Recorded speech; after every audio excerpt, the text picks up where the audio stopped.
Bienvenidos al curso de Contabilidad 2. Vamos a analizar el recurso de la semana 3, específicamente los ajustes que se hacen en las cuentas del activo. Es muy importante mencionar que las cuentas contables de la contabilidad sufren diferentes efectos. Algunas no pueden estar estáticas siempre, hay que hacer ajustes. Para ello vamos a analizar el recurso que significa ajustes a las cuentas de activo. En el activo tenemos primero la cuenta de caja, que es la principal después del activo circulante. La cuenta de caja en sí es aquella que dispone de los efectivos y valores de la empresa. Este tipo de cuenta representa la cantidad de dinero que tenemos a disposición. Es muy importante analizarla porque siempre hay un encargado de caja. Esa persona es el responsable de que el dinero que está registrado en contabilidad en la cuenta de caja sea el dinero que específicamente se espera. Para ello necesitamos hacer un arqueo de caja.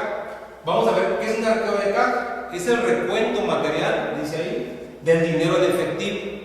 También cabe aclarar que en caja podemos tener cheques en su momento que el cliente nos pagó y no se han depositado, algunos vales o valores también en documento como pagarés. Vamos a analizar específicamente el efectivo. Cuando tenemos ese arqueo, ¿qué es lo que ocupamos hacer? Al terminar el ejercicio, también puede ser mensual o puede ser semanal, de acuerdo a la política interna de la empresa. Los arqueos de caja pueden ser sorpresivos o pueden ser programados por el órgano de control o a la auditoría de la empresa. Pero es muy importante que se realicen porque con ello vamos a evitar malos manejos del dinero. Como recomendación, al término del ejercicio se pueden presentar los siguientes casos. Primero, que el valor del arqueo coincida con el saldo de la cuenta de caja. Es decir, si en el estado financiero en caja tengo 100,000 pesos, efectivamente en la caja, en la registradora, debe estar 100,000 pesos. Número 1. Número 2. Que el valor del arqueo sea menor que el saldo de la cuenta de caja. En este caso, la diferencia constituye un faltante. Puede ser primero, que en ese momento el cajero dispuso de un dinero para comprar algo, una contingencia, quizás la puerta se echó a perder, había que comprar la cerradura, agarró dinero, compró esa cerradura y tiene que tener en su poder la factura de ese gasto, para poder que la diferencia que hace falta se coteje obviamente con la gran cantidad que debe estar en caja. Eso puede ser un faltante. 2.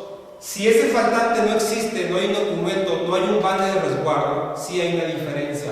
Significa o que hubo un mal uso del dinero o significa que el cajero probablemente se equivocó al dar un efectivo, al pagar algo o al registrar en ese momento ese tipo de, vamos a llamarlo así, de ingreso a caja. Número 3. Que el valor del arqueo sea mayor que el saldo de la cuenta de caja. En este caso, la diferencia constituye un sobrante.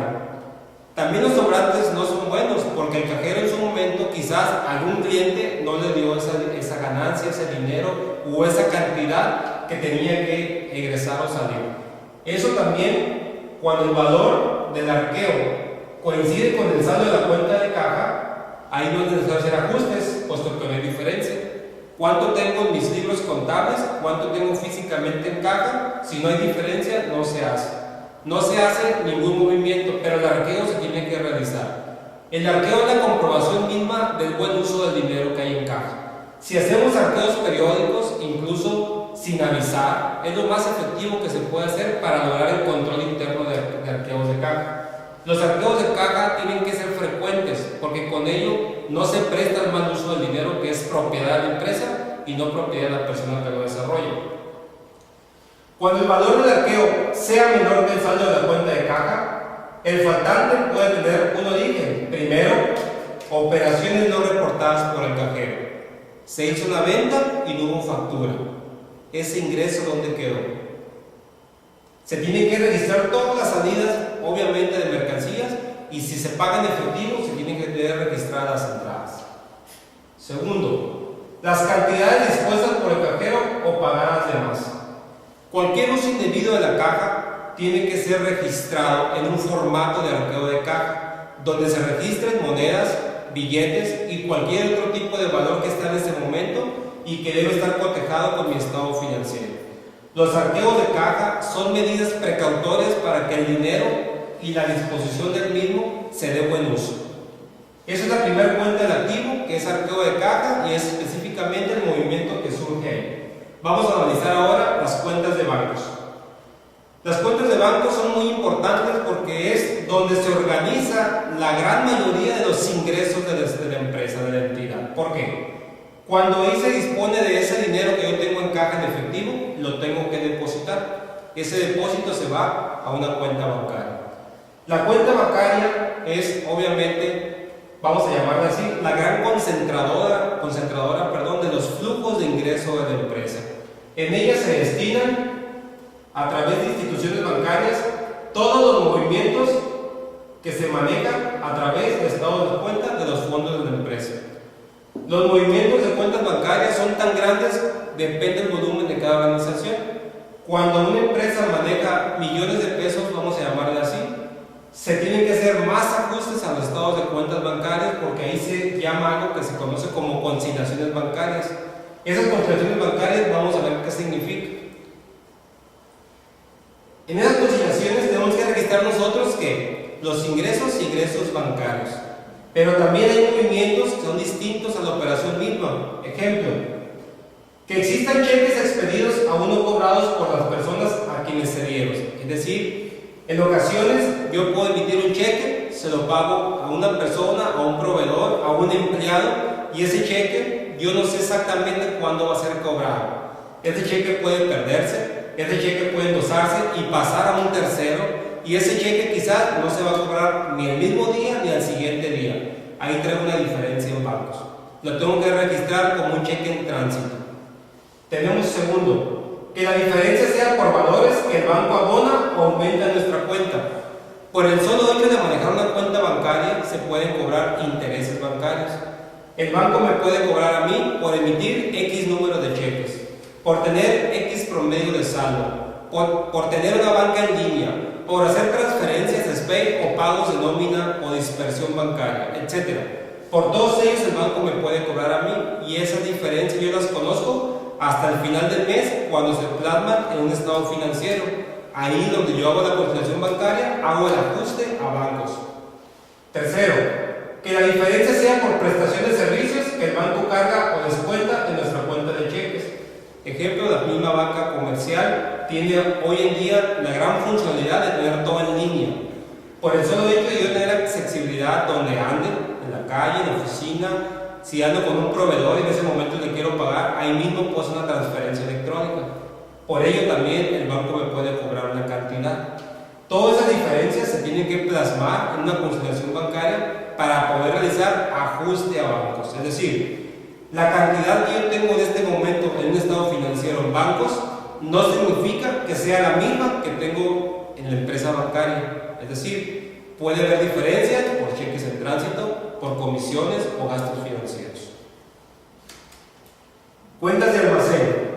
Es muy importante determinar que cualquier empresa que se dedica a la compra-venta de algún producto, materia prima, etc., tiene su almacén. Almacén lo vamos a detectar como aquella, vamos a llamarle así, propiedad de la empresa donde tiene artículos guardados, resguardados, ya sean procesos, acabados o sencillamente a lo que se dedica el giro del negocio. Como almacén podemos determinar que constituye la existencia de mercancías. Sin embargo, dicho saldo no siempre coincide con el valor de inventario físico. Es decir, yo compré en este momento 10 computadoras y puedo tener 10 computadoras en el almacén. Pero en su momento una computadora puede sufrir algún daño, algún percance, alguna contingencia y tengo que dar de baja una computadora. De las 10 que tengo, ya una no funciona, no la puedo vender. Ahí hay una consideración también de almacén. También, debido a varios motivos, entre los cuales se pueden mencionar los siguientes. Que haya mercancías en malas condiciones, eso es muy normal. Simple y sencillamente el almacén, hubo una contingencia, llovió, se empezó a permear el agua, a gotear, echó a perder mi producto, ahí ya tengo una diferencia. Y por ello también tengo que hacer un movimiento cuando ajuste el almacén. También que la mercancía se vuelva obsoleta o pasada de moda. Sucede mucho en ciertos tipos de artículos perecederos. Hay mercancías que ya no me funcionan. ¿Qué significa? Que en mi estado financiero no puedo tener específicamente esa cantidad y va a ser igual a la que tengo en el almacén. Tengo que hacer consignaciones también de almacén para poder plasmar números significativos, números reales, números que realmente son pues lo que considero yo que tengo en existencia en el almacén. También Esto es muy importante, sobre todo cuando hay alguna industria o algo que se transforma, se produce, que haya mermas de mercancías. En ocasiones, si es una carpintería, ciertos tramos de madera salen como sobrantes. Esos sobrantes es merma. Esa merma se debe plasmar también en mi almacén. No la puedo tener como un producto terminado, la tengo que tener como un producto de desecho. También tenemos que haya sin justificación faltantes de mercancías. También lo podemos catalogar como el robo hormiga. El propio empleado en ocasiones me desaparecen mercancías. ¿Qué significa? Que en base a ese inventario que yo voy a hacer de almacén, yo tengo que tener números reales en mis estados financieros. Con ello, además de haber visto el efectivo y bancos, y estamos viendo almacén, significa que la contabilidad no es estática, tiene muchos movimientos. Las cuentas mismas sufren reclasificaciones, sufren obviamente esos efectos para poder registrar que sea lo verdaderamente, que tengo yo plasmado en lo físico con mis estados financieros. Cuentas de clientes. Es muy importante determinar qué es un cliente. El cliente es la persona que yo le vendo algo por el concepto de giro en mi empresa, es decir, las mercancías que yo le vendo a ese cliente. Puede ser persona física o persona moral.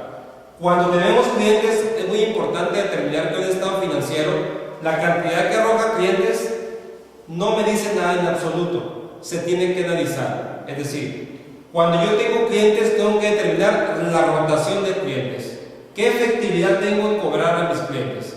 Si mi política de cobro es de 15 días, yo tengo que hacer un análisis que se llama razón financiera, que es una fórmula que me determina cuántos días tarda el cliente en pagarme a mí. Si mi política es de 15 días y un cliente tarda en pagarme 40 días, estoy desfasado del cobro a clientes. El arqueo a clientes me determina a mí qué cuentas ya no son cobrables.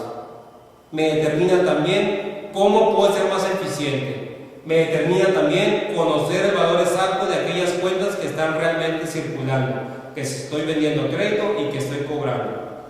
Cuando hablamos de clientes, tenemos que tener que es un activo muy fuerte de balance general. ¿Por qué un activo muy fuerte? Porque es cantidad que me debe a mí y que lo puedo convertir fácilmente en dinero. Cuando hablamos de ello, tenemos que decir que muchas veces no se puede cobrar totalmente a clientes.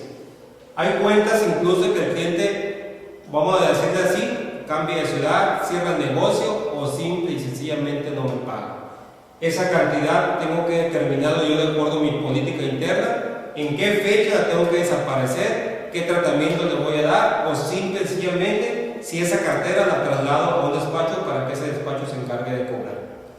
Todos estos movimientos podemos analizarlos, son muy importantes para tener obviamente importes al día en la contabilidad.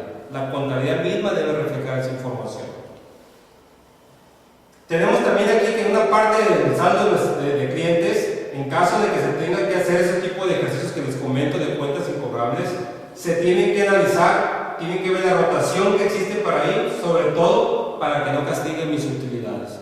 Hay clientes muy morosos en los que yo tengo que determinar si a ese cliente le cierro la llave y que ya no vuelva a solicitar un producto que es lo que le estoy vendiendo crédito, porque no me está pagando y realmente me está castigando mis números. También podemos determinar la pérdida probable por créditos incobrables que les comentaba ahí, que existen varios procedimientos. Primero, un tanto por ciento sobre el saldo de la cuenta de clientes. Es decir, motivar a los clientes para que me paguen. Si un cliente me deuda, le puedo ofrecer un descuento por pronto pago para ir saneando gradualmente la cuenta de clientes. También, un tanto por ciento sobre las ventas. En ocasiones la cartera misma de clientes yo la puedo vender a un despacho externo o judicial para que los cobre. Nada más que voy a perder un momento ahí muy significativo de mis ingresos. Si la cartera es por 100 mil pesos, la voy a vender en 70 mil pesos, aunque pierda 30 mil pesos, no me desgasto cobrando yo, que se desgaste un despacho externo para que recupere ese dinero. Y también un tanto por ciento sobre cada saldo de cobro dudoso. La rotación misma que les comento a través de la razón financiera me determina cuál es la rotación de los días en que tarda un cliente en pagarme. En base a eso yo puedo tomar decisiones. Con esto queremos analizar que los ajustes que se hacen en las cuentas en la contabilidad son continuos, son permanentes, son necesarios, porque la información que refleja un estado financiero debe ser acorde, debe estar al día. pero sobre todo debe servir para la toma de decisiones. Muchas gracias, a las órdenes, y esperemos que este curso se logre el objetivo.